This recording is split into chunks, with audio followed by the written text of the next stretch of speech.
تعالیٰ نے قرآن پاک کے تعلق سے ارشاد فرمایا کہ بے شک ہم نے اسے شب قدر میں اتارا، اور تم نے کیا جانا کیا شب قدر؟ شب قدر 1000 مہینوں سے بہتر۔ شب قدر کا جو دن ہے، شب قدر کی جو رات ہے، یہ 1000 مہینوں سے بہتر۔ اس میں فرشتے اور جبریل اترتے ہیں اپنے رب کے حکم سے، ہر کام کے لیے وہ سلامتی ہے صبح چمکنے تک۔ اللہ تبارک و تعالیٰ کے فرشتے حضرت جبریل علی نبینا علیہ الصلوۃ والتسلیم فرشتوں کے ساتھ ایک فرشتوں کا بہترین جھرمٹ لے کر کے الحمدللہ شب قدر کی رات کو زمین پر تشریف لاتے ہیں، اور صبح چمکنے تک، جب تک صبح نہیں ہو جاتی، جب تک سحری کا وقت ختم نہیں ہوتا، فجر کا وقت شروع نہیں ہوتا، تب تک الحمدللہ یہ فرشتے الحمدللہ زمین پر سیر کرتے ہیں۔ اور صرف سیر ہی نہیں کرتے، جتنے لوگ اللہ کی عبادت کر رہے ہیں یا شب بیداری کر رہے ہیں، رات کو جاگ رہے ہیں، جتنے بھی لوگ اللہ تبارک و تعالیٰ کی عبادت کرتے ہیں، یہ فرشتے ان سب سے جا کے ملاقات بھی کرتے ہیں، سلام بھی کرتے ہیں، اور وہ اپنے انداز میں الحمدللہ مصافحہ بھی کرتے ہیں۔ شب قدر کی رات بڑی عظیم ہے، اس تعلق سے جو کتابوں میں لکھی ہے وہ دیکھیں۔ لیلۃ القدر یعنی شب قدر انتہائی برکت والی رات ہے۔ اس کو لیلۃ القدر اس لیے کہتے ہیں کہ اس رات میں سال بھر کے احکام نافذ کیے جاتے ہیں۔ سال بھر میں کیا ہونے والا ہے اللہ تبارک و تعالیٰ شب قدر کو مقرر فرماتا ہے، یعنی فرشتے رجسٹروں میں آئندہ سال ہونے والے معاملات لکھتے ہیں، جیسا کہ تفسیر ساوی جلد رابع میں ہے کہ ایو اظہارها فی دوائن، اللہ یہ تفسیر رابع میں ہے کہ وہ بھی متعدد شرافتیں اس مبارک رات کو حاصل ہیں۔ مثلا تفسیر در منصور میں ہے کہ اسی رات حضرت سیدنا عیسیٰ روح اللہ علی نبینا علیہ السلام آسمان پر اٹھائے گئے تھے۔ شب قدر ہی کی رات کو اللہ تبارک و تعالیٰ نے حضرت عیسیٰ کو آسمان پر اٹھایا تھا، اور اسی رات بنی اسرائیل کی توبہ اللہ نے قبول فرمایا تھا۔ بنی اسرائیلیوں کی توبہ اللہ نے شب قدر ہی کی رات کو قبول کیا، اور اسی شب فرشتوں کی پیدائش ہوئی۔ اللہ تبارک و تعالیٰ نے جو فرشتوں کی پیدائش کیا ہے نا، وہ بھی شب قدر کی رات ہے، اور اسی شب قدر کی رات کو اللہ تبارک و تعالیٰ نے سیدنا آدم صفی اللہ علی نبینا علیہ الصلوۃ والتسلیم کی بھی پیدائش کا سامان جمع ہونا شروع فرمایا۔ آدم کی پیدائش کی تیاری یا اس کے سامان کے جمع ہونے کا جو ہے نا، یہ شروعات بھی الحمدللہ شب قدر کی رات سے ہی ہوئی تھی۔ جنت میں درخت لگے ہیں، جنت ہے ہی بات، جنت میں جو درخت لگے ہیں نا، جنت میں درخت بھی اللہ نے اسی شب قدر کی رات کو لگوایا تھا۔ اور بخاری اور مسلم کی حدیث میں ہے کہ جس نے اس رات میں ایمان و اخلاص کے ساتھ رات جاگا، عبادت کی، اللہ اس کے سال بھر کے گناہ بخش دیتا ہے۔ ایمان کے ساتھ، عقیدے کے ساتھ اس رات کو، شب قدر کی رات کو جو اللہ تبارک و تعالیٰ کی عبادت کرتا ہے، اللہ تبارک و تعالیٰ اس کے سال بھر کے گناہوں کو بخش دیتا ہے۔ لہٰذا اس مقدس رات کو ہرگز غفلت میں نہیں گزارنا چاہیے۔ اس رات کو عبادت، توبہ، استغفار کی کثرت کے ساتھ کرنا چاہیے۔ اس رات میں عبادت کرنے والے کو 1000 ماہ یعنی 83 سال 4 ماہ سے بھی زیادہ عبادت کا ثواب دیا جاتا ہے۔ 1000 مہینے کے برابر ہے نا یہ رات۔ 1000 مہینے کا کیا مطلب ہے؟ 1000 مہینے کا مطلب 83 سال 4 مہینہ۔ 83 سال 4 مہینہ۔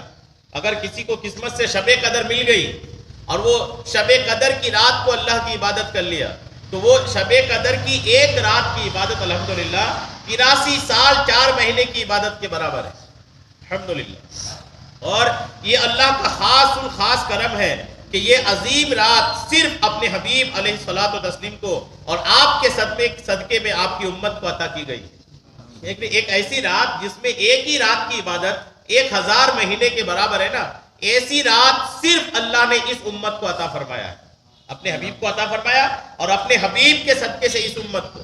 باقی کسی بھی امت کو ایسی ایک ہی رات کہ ایک ہی رات کو عبادت کرے اور 1000 مہینے کے برابر ہو جائے، یہ کسی اور کو نہیں ملی۔ اور روایتوں میں ہے کہ یہ رات اللہ تبارک تعالیٰ نے اس امت کو کیوں دیا تھا، شب قدر کی رات کیوں اللہ نے دیا تھا، اس کی ایک تاریخی روایت دیکھیے۔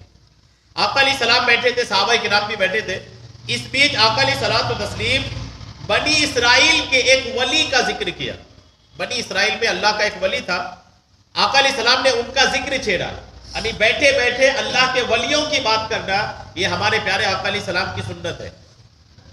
جی ہاں، جیسے اہل سنت والجماعت میں لوگ بیٹھے بیٹھے کسی بزرگ کی بات نکلتی ہے، اس بزرگ کی بات کرنے لگتے ہیں، تو آقا علیہ صلاۃ والتسلیم بھی اکثر ایسا محفلوں میں جب بیٹھے ہوتے تھے تو پچھلے زمانوں میں جو اولیاء کرام ہوتے تھے ان کا ذکر، ان کی تاریخ، وہ کیسے تھے، کیسے عبادت کیے، ان کی سیرت کے بارے میں الحمدللہ آقا علیہ السلام صحابہ کرام کو بتاتے تھے الحمدللہ۔ تو آقا علیہ السلام یوں بیٹھے تھے کہ بنی اسرائیل کے اللہ کے ایک ولی کا ذکر کیا، اس ولی کا نام تھا شمعون، اس اللہ کے ولی کا نام کیا تھا؟ حضرت شمعون رضی اللہ تعالیٰ عنہ۔ آقا علیہ السلام نے فرمایا کہ حضرت شمعون کو اللہ نے 1000 مہینہ اس طرح کی عبادت کی توفیق دی، یعنی حضرت شمعون نے 1000 مہینے تک ایسی عبادت کی کہ ہر رات کو قیام کرتے تھے، یعنی کھڑے ہو کر اللہ کی عبادت کرتے تھے، اور دن کو روزہ رکھتے تھے، اور ساتھ ہی ساتھ اللہ کی راہ میں کفار کے ساتھ جہاد بھی کرتے تھے۔ 1000 مہینے کی ایسی عبادت کہ 1000 مہینے تک لگاتار رات کو قیام کیا، کھڑے ہو کر عبادت کیا، دن کو روزہ رکھا، اور پھر طاقتور بہت تھے تو اللہ کے راستے میں جہاد بھی کرتے تھے۔ 1000 سال تک اتنی، الحمدللہ 1000 مہینے تک اتنی لمبی عبادت، اور وہ اس قدر طاقتور تھے کہ لوہے کی وزنی اور مضبوط زنجیروں کو اپنے ہاتھوں سے توڑ ڈالتے تھے۔ کفار نہنجار نے جب دیکھا کہ حضرت شمعون پر کوئی بھی حربہ کارگر نہیں ہوتا تو آپس میں مشورہ کیا، چونکہ اتنے طاقتور تھے کہ کفار کا کوئی بھی معاملہ ان پر چلتا نہیں تھا، کوئی بھی معاملہ، یہ جہاں پر بھی جاتے تھے فوج کے ساتھ الحمدللہ یہ جیت حاصل کرتے تھے۔ کفار نے دیکھا کہ ان کو قابو کیسے کیا جائے، تو یہ حضرت شمعون کی بیوی کو بہت سارا مال و دولت کے لالچ دیا، اور لالچ دے کر کے کہا کہ کبھی رات کو جب تمہارا شوہر شمعون سوئے تو ان کو تم مضبوط رسیوں سے جکڑ دیا کرنا تاکہ ہم ان کو قبضہ کر لیں۔ عورت تھی، دولت کے لالچ میں آئی، انہوں نے رات میں ایک بار حضرت شمعون جب سو رہے تھے نیند میں ہی، انہوں نے مضبوط رسیاں لیا اور رسی لے کر کے ان کو باندھ دی۔ اب وہ عورت کو پتا نہیں تھا کہ شمعون تو وہ طاقت کا نام ہے کہ یہ زنجیروں کو بھی اگر جکڑا دے یا زنجیر بند دے تو اس کو بھی توڑ دیتے ہیں۔ یہ جب صبح اٹھے بیدار ہوئے تو دیکھا میں رسی سے جکڑا ہوں، بدن کو تھوڑا ہلایا، رسی ٹوٹ پھوٹ کے ادھر ادھر ہو گئی۔ اللہ کے ولی تھے وہ۔ اب یہ بیوی جب دیکھی تھی تو بڑا سٹپٹا گئی کہ یہ کیا ہو گیا، میں تو رسی سے باندھی تھی، یہ تو ایک بار میں ساری رسیاں توڑ پھوڑ کے الگ کر دی۔ تو اب وہ پوچھے کہ مجھے رسیوں سے کس نے باندھا تھا، تو بیوی بے وفا تھی وہ، لیکن وہ تھی عورت، وہ انہوں نے کہی کہ دراصل میں آپ کی طاقت کو آزما رہی تھی۔ باتیں بنانا کوئی عورتوں سے سیکھے، کہ وہ کہنے لگی کہ دراصل معاملہ یہ تھا کہ میں آپ کو آزما رہی تھی کہ آپ کی طاقت کتنی تھی۔ اچھا ٹھیک ہے، جب آزما ہی رہی تھی تو بات ختم، بات آئی گئی۔ پھر وہ طاق میں تو لگی رہی، چونکہ کفار کی طرف سے بہت ساری دولت کا آفر تھا کہ اگر تم اس کو باندھ کر کے ہمارے قبضے میں دے دی تو تمہیں بہت ساری دولت ملے گی۔ کچھ دنوں بعد پھر اچانک موقع پا کر حضرت شمعون کی بیوی نے ان کو مضبوط زنجیروں سے باندھ دیا، نیند میں تھے زنجیروں سے باندھ دیا۔ جب زنجیروں سے باندھ دیا نا، حضرت شمعون کی نیند کھلی تو یہ تو زنجیر کو بھی توڑنے کی طاقت رکھتے تھے۔ جیسے بیدار ہوا دیکھا زنجیروں سے جکڑے ہیں، اچانک آپ نے ایک طاقت لگایا، الحمدللہ آپ کی طاقت سے وہ زنجیر کے ایک ایک کڑی ٹوٹ کے الگ ہو گئی۔ بیوی کی اور حالت خراب، حضرت شمعون نے پوچھا آج کس نے باندھی تھی، تو بولے آج بھی میں نے باندھی تھی، میں دیکھ رہی تھی کہ رسی کو توڑ دیے تو آپ زنجیر کو توڑ پاتے ہیں کہ نہیں۔ بولے اچھا۔ حضرت شمعون رضی اللہ تعالیٰ عنہ باتوں بات میں آپ نے فرمایا کہ تم کیا سمجھتی ہو کہ دنیا کی کوئی رسی، دنیا کی زنجیر کوئی میرے بدن پہ اثر کرے گی؟ ہرگز نہیں۔ باتوں بات میں حضرت شمعون نے یہ فرما دیا کہ اگر مجھے مارنا ہے، اگر مجھے باندھنا ہے تو میرے سر میں جو گیسو ہیں، حضرت شمعون کے بال بڑے لمبے لمبے تھے، کہ میرے سر کے جو بال ہیں ان بالوں سے اگر کسی نے مجھے باندھ دیا تو میں بندہ رہوں گا، ورنہ دنیا کی کسی زنجیر اور رسی سے میں بندہ نہیں رہ سکتا۔ بیوی تھی چالاک تھی، اس نے سن لی کہ یار ان کا کمزور پوائنٹ تو یہ ہے کہ ان کو زلفوں سے باندھنا ہے۔ ایک بار یہ سو رہے تھے، جب سو رہے تھے انہوں نے انہی کے بال کاٹ کر کے حضرت شمعون کو باندھ دیا تو ان کی چونکہ وہ کمزور کھڑی تھی، اب وہ کمزور کڑی کی وجہ سے جیسے وہ نیند کھلی تو دیکھا مجھے میرے بالوں سے باندھ دیا گیا ہے۔ تب حضرت شمعون سمجھ گئے کہ یہ بیوی جو بہانے بنا رہی تھی دراصل یہ مجھے قبضہ کرنا چاہ رہی تھی۔ جیسے آپ وہ طاقت لگائے نہیں توڑ پائے، اتنے میں وہ کفار کو بلا لائی۔ کفار نے حضرت شمعون کو پکڑ کے لے گئے اور لے جا کر کے ایک بڑے سے کھمبے میں باندھ کر کے حضرت شمعون کے ناک، کان یعنی بدن کے کئی حصے کاٹنا شروع کیا۔ جیسے حضرت شمعون رضی اللہ تعالیٰ عنہ کے ساتھ ایسا ہوا، اللہ تبارک و تعالیٰ اپنے ولی کی بے بسی کو دیکھ کر، یہ کتاب میں لکھا دیکھیے، اللہ تبارک و تعالیٰ نے حضرت شمعون کی بے بسی کو دیکھ کر فوراً وہ کفار جو حضرت شمعون کی بدن کے ساتھ یہ حرکت کر رہے تھے، اللہ نے ان سارے کفار کو اسی وقت زمین میں دھسا دی. سارے کفار زمین پہ دھس گئے. کفار تو زمین پہ دھسے ہی، وہ عورت جنہوں نے حضرت شمعون کو کفار کے حوالے کیا تھا، اللہ نے ان پر بھی اسی وقت عذاب نازل کیا. ایک آسمان سے بجلی کی کڑک اسی عورت پہ گری اور وہ بجلی کی کڑک سے الحمدللہ خاکستر ہو گئی، جل کے راکھ ہو گئی. اب یہ تو اللہ کے عذاب میں گرفتار ہو گئے. اب یہ واقعہ، یہ قصہ جب صحابہ کرام نے آقا علیہ السلام کی زبان سے سنا نا تو صحابہ کرام غمگین ہو گئے. آقا علیہ السلام نے پوچھا غمگین ہونے کی وجہ کیا ہے؟ تو صحابہ کرام نے عرض کیا یا رسول اللہ، وہ حضرت شمعون تھے بنی اسرائیل کے جنہوں نے 1000 مہینے تک اتنی اچھی عبادت کی. اب ہم لوگوں کی عمر تو اتنی لمبی ہے ہی نہیں، 60-65 سال کی عمر ہے. یا رسول اللہ 60-65 سال کی عمر میں ہمیں اپنے گھر کے کام بھی کرنے رہتے ہیں، ضروریات کے بھی کام کرنے رہتے ہیں، سارا کچھ ہے، اس میں سے ہم لوگ کچھ اللہ کی عبادت کے لیے نکالتے ہیں. اب حضرت شمعون تو ایسے ہیں کہ 1000 مہینے تک مسلسل اللہ کی عبادت کیا. تو عبادت کے معاملے میں شمعون اور بنی اسرائیل کے لوگ تو ہم لوگ سے آگے بڑھ گئے. اس غم میں صحابہ کرام حضور کے سامنے چہرہ اتار کے بیٹھ گئے. جیسے صحابہ کرام نے اپنے دل کی یہ بات حضور کی بارگاہ میں پیش کیا نا تو آقا علیہ السلام نے بھی سنا. آقا علیہ الصلوۃ والتسلیم نے سن کر آقا کی بھی غمگینی آئی. جیسے اللہ تبارک و تعالیٰ کے پیارے رسول غمگین ہوئے، اللہ تبارک و تعالیٰ نے یہی سورہ قدر انا انزلناہ فی لیلۃ القدر اسی وقت نازل فرمایا. اور اللہ نے فرمایا محبوب آپ غمگین نہ ہو، وہ تو صرف 1000 مہینے لگاتار عبادت کیے نا، ہم آپ کی امت کو رمضان کے آخری عشرے میں ایک ایسی شب قدر کی رات دیں گے کہ اگر آپ کی امت اس ایک رات میں عبادت کر لے تو شمعون کی 1000 سال کی عبادت کے برابر ہو جائے.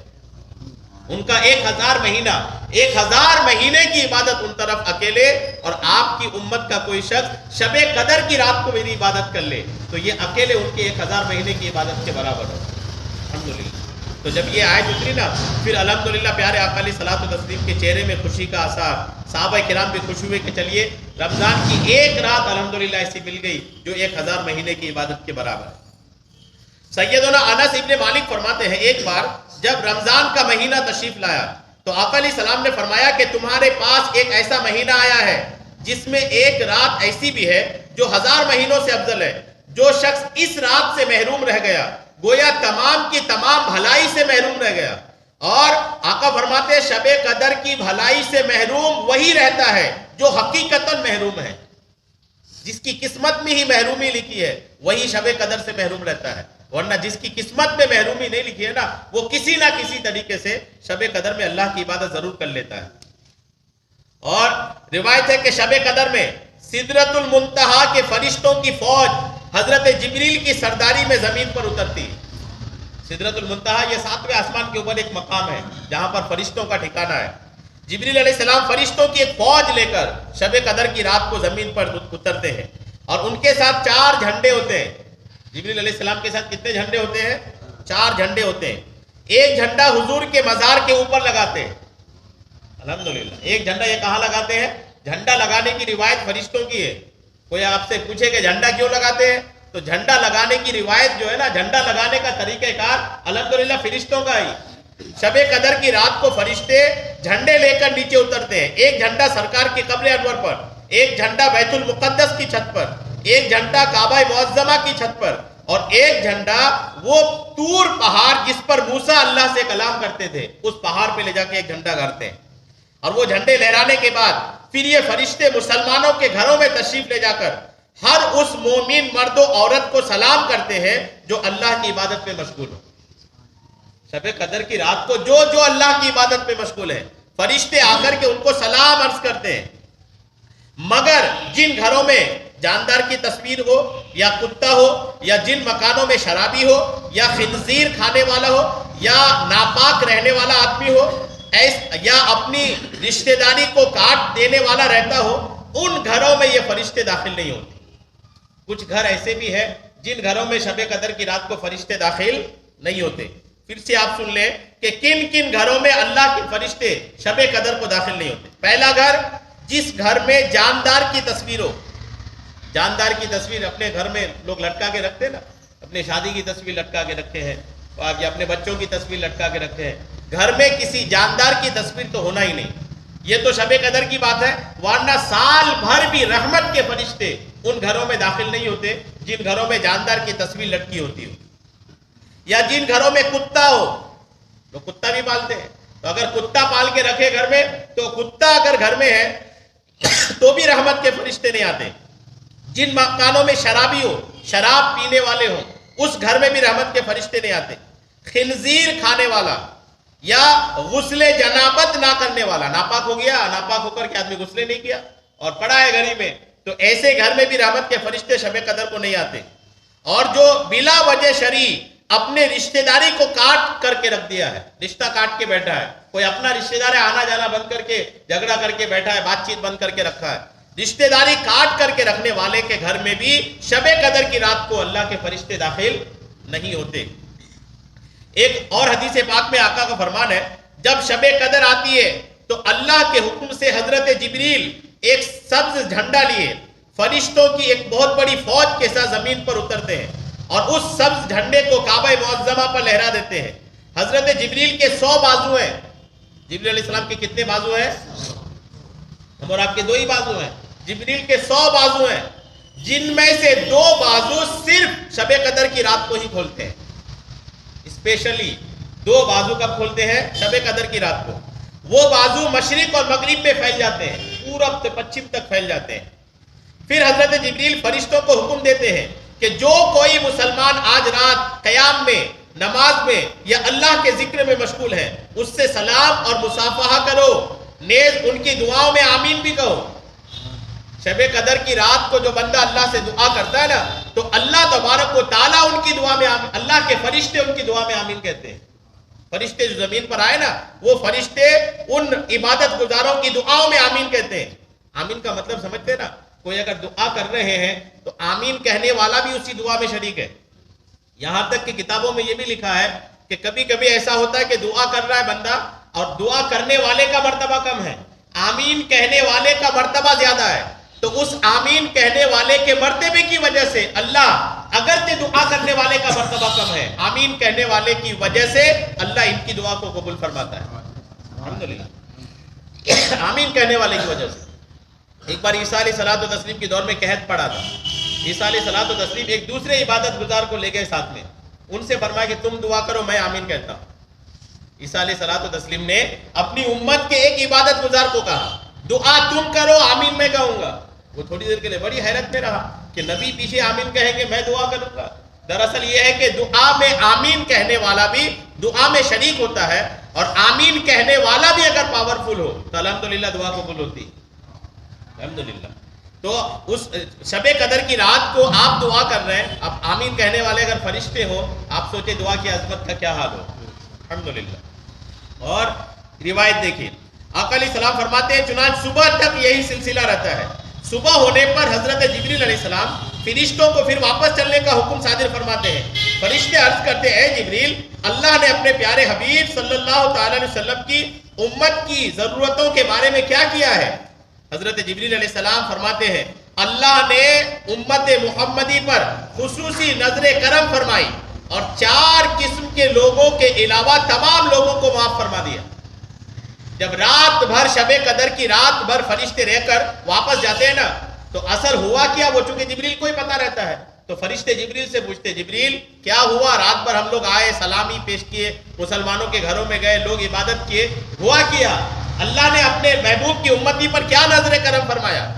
تو جبریل عرض کرتے ہیں, جبریل فرماتے ہیں 4 طرح کی لوگوں کے علاوہ شب قدر کی رات اللہ نے سارے لوگوں کو بخش دیا ہے. فرشتے نے عرض کیا کہ وہ 4 طرح کے کون لوگ ہیں جن کی بخشش نہیں ہوئی؟ آقا ارشاد فرماتے ہیں 4 میں سے پہلا آدمی وہ ہے جو عادی شرابی ہے, عادتاً شراب پیتے ہیں, ایسا آدمی شب برات کی رات نہیں بخشے جاتے. دوسرے, والدین کے نافرمان, جو اپنے والدین کے نافرمان ہیں, وہ شب قدر کو نہیں بخشا جاتا. تیسرا, رشتہ دار سے رشتہ کاٹ کر کے رہنے والا, شب قدر کی ان کی بھی بخشش نہیں ہوتی. چوتھے, وہ لوگ جو آپس میں بغض و کینہ رکھتے ہیں, آپس میں ایک دوسرے سے جلتے ہیں, حسد کرتے ہیں, ایک دوسرے کی جلن کی بھاونا اپنے سینے میں رکھتے ہیں. تو ایک دوسرے سے جلنے والے بغض رکھنے والے بھی شب قدر کی رات نہیں بخشے جاتے. اللہ کرے کہ شب قدر کی رات، یوں تو عموماً یہ کہا جاتا ہے کہ آخری 10 دنوں کی طاق راتوں میں اللہ نے چھپا کے رکھا ہے، لیکن اکثر علماء کرام کے نزدیک 27ویں کی شب ہی شب قدر ہے. اس لیے اکثر 27ویں کی شب کو شب قدر مناتے ہیں.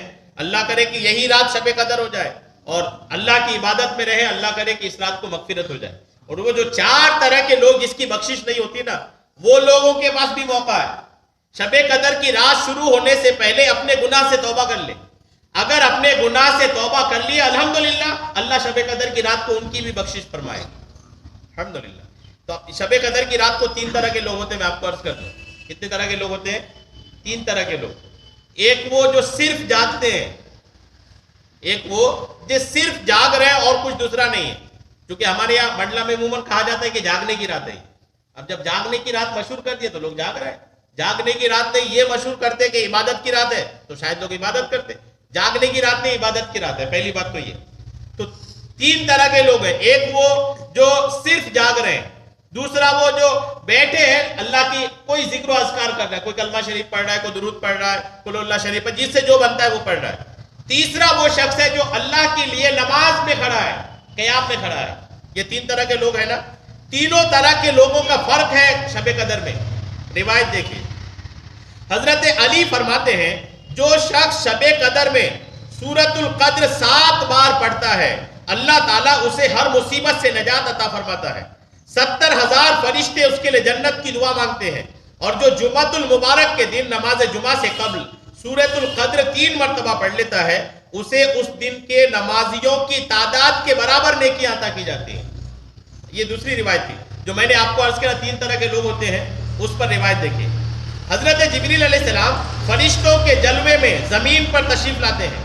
جو اس رات بھر عبادت میں مصروف ہوتے ہیں ان کی خدمت پہ پہنچے. جو شخص صرف رات کو بیدار رہتے ہیں، جو شخص صرف رات کو بیدار ہے، بس اللہ کی عبادت نہیں کر رہے، اسے فرشتے سلام کہتے ہیں. اسے کون سلام کہتے ہیں؟ فرشتے. کن کو؟ جو صرف بیدار ہیں اور کچھ کر نہیں رہے ان کو فرشتے سلام کہتے ہیں. اور جو بیدار بھی ہیں اور اللہ کے ذکر میں بھی لگے ہیں اسے جبریل علیہ السلام سلام کہتے ہیں. فرشتوں سے بڑھ کر ہے جبریل علیہ السلام کا مقام، فرشتوں میں سب سے اونچا ہے. تو جو بیدار بھی ہیں اللہ کا ذکر بھی کر رہے ہیں انہیں سلام کون کہتے ہیں؟ جبریل علیہ السلام. اور جو بیدار بھی ہیں اور اللہ کے لیے نماز میں مصروف ہیں تو ان پر اللہ تعالیٰ سلام بھیجتا ہے. ان پر کون سلام بھیجتا ہے؟ اللہ تبارک و تعالیٰ. تو 3 طرح کے لوگ ہوئے نا. 3 طرح کے لوگ میں وہ لوگ جو صرف بیدار ہیں انہیں فرشتوں کی سلامی ملتی ہے. جو بیداری کے ساتھ اللہ کا ذکر بھی کر رہے ہیں انہیں جبریل کی سلامی ملتی ہے. اور جو بیداری کے ساتھ نماز میں مشغول ہے تو الحمدللہ ان کو میرے رب کی سلامی ملتی ہے. تو کون بندہ نہیں چاہے گا کہ شب قدر کی رات ہو اور میرے رب کی سلامی مل جائے؟ اور رب کسی کو سلامی پیش کر دے، رب تبارک و تعالیٰ کسی کو سلام کہہ دے تو آپ سوچ سکتے ہیں کہ اس بندے کے ساتھ اللہ کتنا رحم و کرم فرمائے. رب کہہ دے کہ تم پر سلامتی ہو. کوئی بندہ کہے تو ایک الگ بات ہوتی ہے، رب ہی کہہ دے تو رب ہی تو سلامتی دینے والا ہے. جب رب ہی بولے کہ ان کے لیے سلامتی ہے تو الحمدللہ تو ان کے تو دنیا اور آخرت دونوں بنتی نظر آئے. اس لیے شب قدر کی رات کو بے شک جاگے، لیکن جاگنے کا کام صرف نیند خراب کرنا نہیں ہے، بلکہ جاگ کر یا تو اللہ کا ذکر کریں یا بیٹھ کر کے ذکر کریں، تلاوت کریں، نماز پڑھیں. اگر یہ نہیں ہو پاتا تو سو جانا بہتر ہے. بلا وجہ کہیں بیٹھ کر کے ہو ہلا محلے والوں کو جگائیں، دوسرے غیروں کو جگائیں، یہ تو بلا وجہ کی بات ہے. بہرحال اگر بیدار ہیں تو اللہ کی عبادت میں لگیں. درود پاک سنائیے. اللہم صلی علی سیدنا شفیعنا حبیبنا مولانا محمد بارک وسلم. صلو علیہ صلاۃ و سلام علیک یا رسول اللہ. شب قدر کی پہچان دیکھیں. شب قدر یوں تو چونکہ آخری 10 دنوں کی 5 راتوں میں ہے، یا تو 21 میں رہے گی یا 23 میں یا 25 میں یا 27 یا 29. یہ 5 راتوں میں سے کوئی ایک شب قدر ہوتی ہے. اکثر علماء نے 27 کہا ہے، لیکن کبھی کبھی شب قدر دوسری راتوں میں بھی جاتی ہے. شب قدر کی پہچان کیا ہے دیکھیے. علماء کرام فرماتے ہیں اس رات کی پہچان یہ ہے کہ یہ رات نہ گرم ہوتی ہے نہ زیادہ ٹھنڈی ہوتی، درمیانہ موسم رہتا ہے. اور اس کی صبح کو جب سورج نکلتا ہے تو اس میں شعاعیں نہیں ہوتی. شعاعیں کرنیں نکلتی ہے نا. شب قدر کی صبح جب سورج نکلتا ہے تو اس میں شعاعیں نہیں ہوتی، کرنیں پھیلتی نہیں جلدی. کیوں؟ کیونکہ طلوع شمس کے وقت وہ فرشتے جو زمین پر آئے تھے وہ سارے فرشتے آسمان پہ چڑھتے ہیں، یہ آسمان پہ چڑھنے کی وجہ سے کرنوں میں رکاوٹ بن جاتے ہیں. الحمدللہ اتنے سارے فرشتے زمین پر آئے ہیں، جب یہ جاتے ہیں نا تو سورج کی کرنوں میں آڑ بن جاتے ہیں. صبح جلدی سے روشنی شب قدر کی رات کو پھیلتی نہیں ہے، صبح شب قدر کی رات کی صبح. اور ملائکہ کرام آسمان پر چڑھتے ہیں تو سورج کی شعاع کو پھیلنے نہیں دیتے، کیونکہ ملائکہ کرام کثیر التعداد میں الحمدللہ اس رات کو تشریف لاتے ہیں. بڑی تعداد میں تشریف لانے کی وجہ سے الحمدللہ اس رات کو اگرچہ وہ مطلب سورج نکلتا ہے لیکن سورج نکلنے کے بعد بھی وہ شعائیں نہیں سمجھ میں آتی. تو یہ ایک نشانی ہے. کئی ساری نشانیاں اس کی کئی کتابوں میں ہے کہ سمندر کا پانی میٹھا ہو جائے گا، اور ہلکی بارش بھی ایک نشانی ہے کہ بارش بھی ہوگی شب قدر کی رات کو. کئی ساری نشانیاں ہیں. اگر رات اندھیری بھی ہے، اندھیری رات میں بھی الحمدللہ ایک نور سمجھ میں آئے گا کہ کچھ اجالا پن دکھے گا شب قدر کی رات. اللہ کرے کہ شب قدر کی رات قسمت میں کئی بار ملے. اب جو اگر شب قدر کی رات واقعی میں کوئی پانا چاہتا ہے نا کہ شب قدر کی رات ملے ہی، تو اس کے سب سے بہتر طریقہ ہے کہ آدمی اعتکاف میں بیٹھ جائے. اگر اعتکاف میں بیٹھ گئے نا تو اعتکاف میں بیٹھا ہوا آدمی شب قدر چھوٹے گا نہیں اس سے. کیسے چھوٹے گا؟ کیونکہ اعتکاف میں اگر بیٹھے ہیں تو اعتکاف میں بیٹھا آدمی چونکہ اگر مسجد میں بیٹھ کر نماز کے علاوہ باقی سو بھی رہا ہے، رات بھر سویا تو بھی اعتکاف میں رات بھر سونے والا آدمی بھی عبادت کا ثواب پاتا ہے. کہ مسجد میں اعتکاف کی نیت سے آ گیا ہے وہ، تو اب مسجد میں پل پل ان کی عبادت ہے. تو اگر اعتکاف میں بیٹھے نا تو الحمدللہ شب قدر ان سے نہیں چھوٹ رہی ہے. اگر عبادت بھی نہیں کر رہے لیکن مسجد میں اعتکاف کی نیت سے آ گئے، سو بھی رہے عشاء کی نماز کے بعد، تراویح کے بعد اگر سو بھی گئے پھر بھی الحمدللہ ان کو شب قدر کا ثواب مل جاتا ہے. کہ کہاں؟ چونکہ پورے دسوں راتیں مسجد میں رہے، اور جو 10 رات نے صرف شب قدر میں صرف 27ویں کو کیا، اگر 27ویں کو شب قدر نہیں رہی تو پھر چھوٹ گئی. لیکن الحمدللہ اعتکاف میں بیٹھنے والوں سے شب قدر چھوٹتی نہیں ہے. درود پاک سنائے اللہم صلی علی سیدنا شفیعنا حبیبنا مولانا محمد بارک وسلم صلو علیہ الصلوۃ والسلام علیک یا رسول اللہ. اس کے بعد درس کی جو آیت ہے سورہ القاریہ کی آیت نمبر 8 اور 9. سورہ القاریہ ہے آیت نمبر 8 اور 9. اللہ تبارک و تعالیٰ کا فرمان، اور جس کی تولیں ہلکی پڑی اور نیچا دکھانے والی گود میں ہے، اور وہ اور تو نے کیا جانا کیا نیچا دکھانے والی، ایک آگ کے شعلے مارتی. آگ کے شعلے مارتی. اس میں اللہ تبارک و تعالیٰ نے فرمایا جس کی تولیں ہلکی پڑی. اس میں ایک روایت یہ ہے کہ قیامت کے دن اللہ تبارک و تعالیٰ میزان عمل قائم فرمائے. جب قیامت کا دن ہوگا تو اللہ کیا فرمائے گا قائم؟ میزان عمل. یہ میزان عمل کیا ہے جو اللہ تبارک و تعالیٰ قائم فرمائے گا؟ ایک ترازو ہوگا جس میں لوگوں کی نیکی بدی تولی جائیں گی. وہ ترازو جس کو اللہ تبارک و تعالیٰ قیامت کے دن قائم فرمائے گا، اس ترازو کی ایک کیفیت دیکھیے کہ اللہ کیسا ترازو بنایا اس کو. حضرت سیدنا انس ابن مالک فرماتے ہیں میزان پر ایک فرشتہ کی ذمہ داری ہے. میزان وہ ترازو جس میں نیکی اور بدی تولنے کا کام ہے. میزان پر ایک فرشتے کی ذمہ داری ہے. جب کسی انسان کی نیکیوں کا پلڑا بھاری ہوگا تو وہ فرشتہ ایسی بلند آواز سے اعلان کرے گا جس کو تمام مخلوق سنے گی کہ فلاں آدمی نیک بخت ہے. یہ بڑا واقعی میں کٹھن معاملہ ہے. قیامت کے دن جس کے نام اعمال تولنے پڑے، دعا تو یہ کرنی چاہیے. پچھلے درس میں بھی آپ نے سنا تھا کہ اللہ سے ہمیشہ دعا یہ کرنی چاہیے کہ آپ اللہ تبارک و تعالیٰ کی بارگاہ میں قیامت کے دن حساب و کتاب کے معاملے میں نہ پھنسیں. دعا یہی ہونی چاہیے، کیونکہ بے شمار ایسے لوگ ہوں گے جس کو اللہ تبارک و تعالیٰ اعمال نامہ تولے بنا بخشش دے دے گا. تولے گا ہی نہیں، بس ان کو کہے گا کہ تمہاری اتنی نیکی ہے، اتنی برائی ہے، تمہاری برائی کو میں نے معاف کیا، نیکیوں کے صدقے جنت میں چلے جاؤ. ایسے بھی لوگ ہوں گے. اور جن کی اعمال نامے تولے گئے، آپ سمجھ جائیں کہ ان کی حالت خراب ہے. اب اعمال نامے تولنے میں اگر نیکی کم اور برائیاں زیادہ ہوئی تو یہ نہیں کہا جائے گا کہ چپ چاپ جنت میں چلے جاؤ. نہیں، چپ چاپ جنت میں جانے کو نہیں ملے گا، بلکہ اس ترازو کے پاس اللہ کا ایک فرشتہ ہوگا. وہ فرشتہ بلند آواز سے صدا لگائے گا، اور اس کی صدا صرف وہی نہیں، قیامت میں جو لاکھوں اربوں لوگ رہیں گے سارے لوگ سنیں گے کہ فلاں بندہ فلاں شہر کا رہنے والا، فلاں محلے کا رہنے والا بندہ، اس کے نام اعمال تولے گئے، نیکیاں ان کی کم ہو گئی، اب وہ جہنم میں جا رہا ہے. یعنی پوری محشر کی بھیڑ کو پتا چلے گا. اب ہم جیسے مان لیجیے ہمارے ہی نیکیاں کم ہوئی تو نام لے کر ایسی صدا لگائی جائے گی کہ ہمیں جتنے پہچاننے والے لوگ رہیں گے سب سمجھیں گے کہ وہ بندہ جا رہا جہنم میں. اللہ نہ کرے ایسا ہو، اللہ نہ کرے ایسا ہو. ہر وقت میرے رب کی بارگاہ میں یہ دعا کرنی چاہیے کہ اللہ تبارک و تعالیٰ یوں کرے کہ ہمارا نامہ اعمال وزن ہی نہ ہو، بنا وزن کے اللہ بخش دے، اور آج کے بعد وہ کبھی بدبخت نہ ہوگا. اللہ کی طرف سے فرشتہ اعلان کرے گا کہ یہ فلاں سعادت مند ہو گیا ہے، آج کے بعد کبھی بدبخت نہ ہوگا. اور اگر اس کا پڑھنا ہلکا ہوگا تو وہی فرشتہ بلند آواز سے اعلان کرے گا کہ فلاں آدمی بدبخت ہو گیا ہے، آج کے بعد کبھی یہ نیک وقت نہ ہوگا. اللہ کی طرف سے اعلان ہوگا. اچھا ہوگا تو اچھائی کا اعلان ہوگا، برا ہوگا تو برائی کا اعلان ہوگا. قیامت کے دن کی برائی کا اعلان واقعی میں یہ بڑا واقعی میں خطرناک. اللہ نہ کرے کہ حساب و کتاب ہو. میزان کی کیفیت دیکھیے. اللہ تبارک و تعالیٰ کے رسول فرماتے ہیں قیامت کے دن اتنا بڑا میزان ترازو اللہ رکھے گا، اگر اس میں آسمان و زمین کا وزن کیا جائے یا آسمان و زمین دونوں پلے میں رکھے جائیں تو آسمان و زمین بھی ان کو دونوں پلے میں سما جائیں گے. کیسا ترازو! اب سوچے اللہ وہ کیسا ترازو بنا رکھا ہے. ایک ترازو میں 7 زمین، ایک ترازو میں 7 آسمان اگر رکھ دینا تو اتنا بڑا ترازو ہے کہ وہ سما جائے اس میں. فرشتے عرض کریں گے اے پروردگار اس کے ذریعے کس کا وزن کیا جائے گا؟ اللہ فرمائے گا اپنے مخلوق میں سے جس کا چاہوں گا اس کا وزن کراؤں. اللہ جس کا چاہے گا، سب کا وزن نہیں ہوگا. میں آپ کو پھر عرض کر دوں کہ قیامت کے دن سب کے نام اعمال وزن نہیں کیے جائیں گے، اور جس کے وزن کیے گئے آپ سمجھ جائیے اللہ ان سے سختی سے حساب لینا چاہے، اور اللہ جن سے سختی سے حساب لینا چاہے اس کا تو بیڑا غرق ہے. اللہ فرمائے گا میں جس کا چاہوں گا. فرشتے عرض کریں گے اے اللہ تیرے لیے پاکی ہے، ہم تیری عبادت کا حق ادا نہ کر سکے.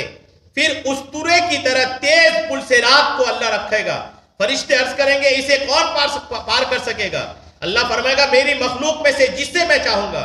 فرشتے عرض کریں گے تیرے لیے پاکی ہے، ہم تیری عبادت کا حق ادا نہ کر سکیں. یعنی فرشتے گھبرائیں گے، جبکہ فرشتوں کو پلسرات پہ نہیں پار کرنا ہے، فرشتوں کے اعمال بھی نہیں تولے جائیں گے، لیکن پھر بھی فرشتے دیکھیں گے اپنے سامنے پلسرات ہے، میزان عمل ہے. فرشتے دیکھ کر گھبرائیں گے اور اللہ کی بارگاہ میں عرض کریں گے یا رب ہم نے تیری عبادت کا حق ادا نہیں کیا ہے. فرشتے اپنی کمتری کا احساس کرائیں گے. الحمدللہ. اللہ نہ کرے کہ حساب و کتاب ہو.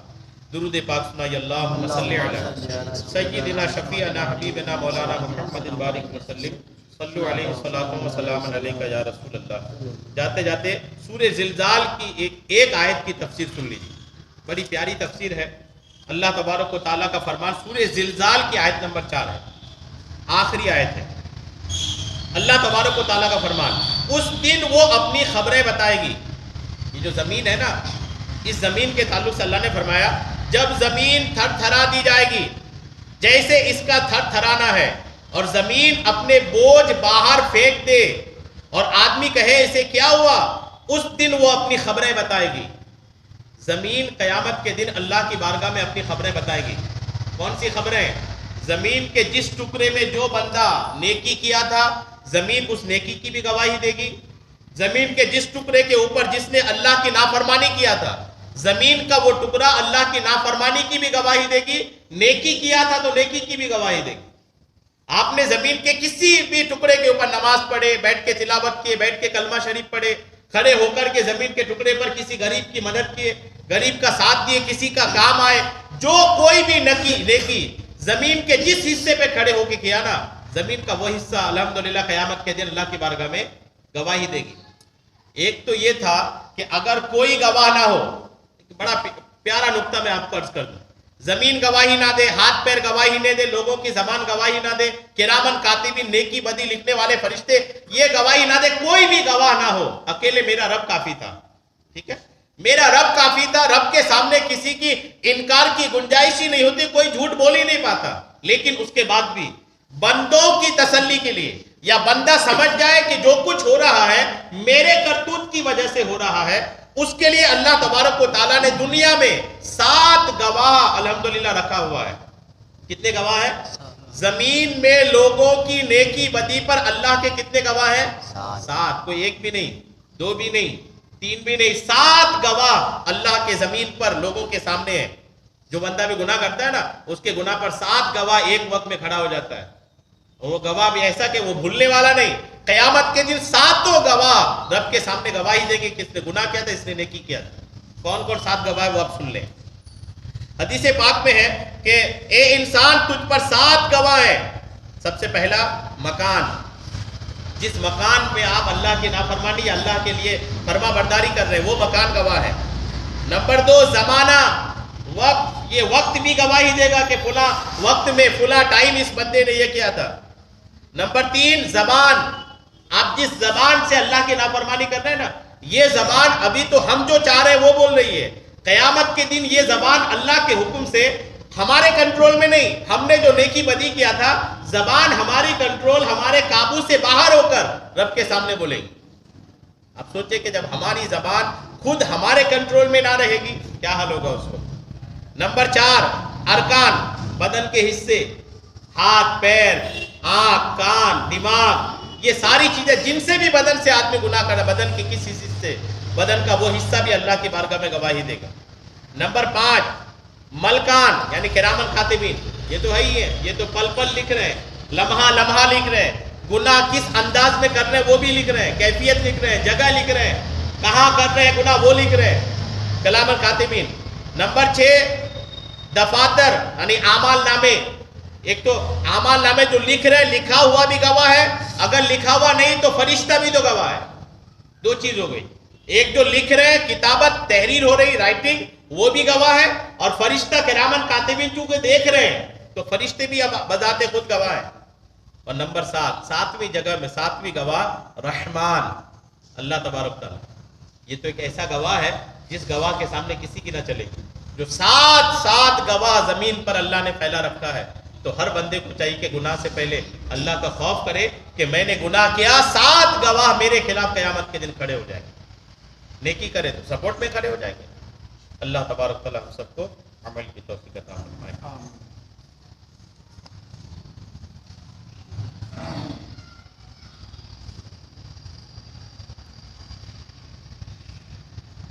قال اللہ تبارک و تعالی فی شان حبیبہ الکریم ان اللہ وملائکتہ یصلون علی النبی یا ایہا الذین آمنوا صلوا علیہ وسلموا تسلیما. صلی اللہ علی النبی وآلہ صلی اللہ علیہ وسلم. صلاۃ و سلام علیک یا رسول اللہ. سبحان ربک رب العزۃ عما یصفون وسلام علی المرسلین والحمد للہ رب العالمین.